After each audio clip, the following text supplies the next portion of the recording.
lokaci idan yayi Allah ke yin ɗaukaka.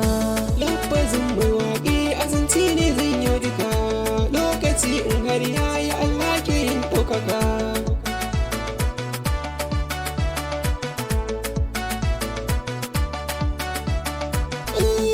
Shi lafazin mai waƙa azanci ya zaurance, harshe linzami ne sai ta babarin zance. Dusan bashi na kare da kura baya yin rance, to kaga ashe dai zai zauna hankali kwance. Me haɗin biri da gada, zance na kuma sai ku gwada, komai ka gani daga Allah ne sarki mai duka.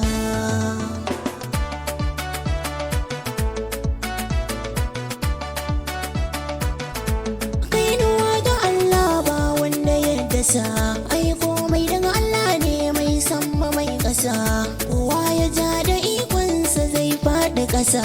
Idan da rai rarrabo wata rana zan isa, ba Allah nake bara mai gyaran lambura, kamar baranni nake muku baituka.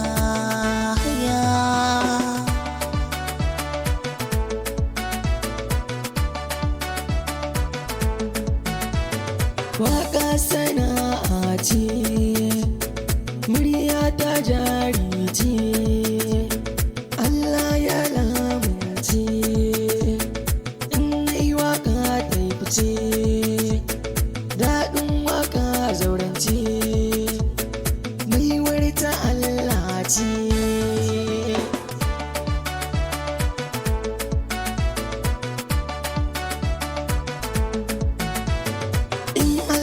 Ce kai sai kai boka ko kwamalan kar kai shayi, sabbu ko kwatsafi ba yayi, ka da Allah ka kore bayi, ni ne yan jakada ne baiti.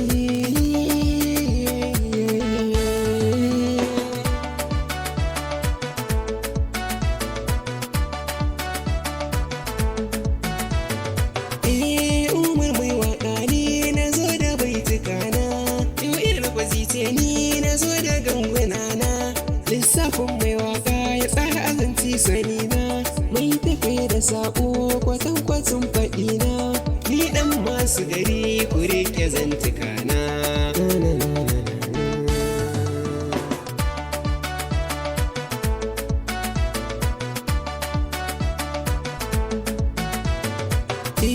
Baiwa daga Allah ce, baiti na tantance da fitar asalin zance, waƙa fa sana'a ce, na riƙe ta dabara ce, ku zo ku ji baiti tantance, daga bakin mai waƙar zance, da kazan waƙa muka tantance. Umar Esboy mai waƙa ne, ɗan masu gari in kun gane, in kun gane.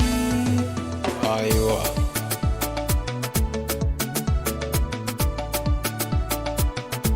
Lafazin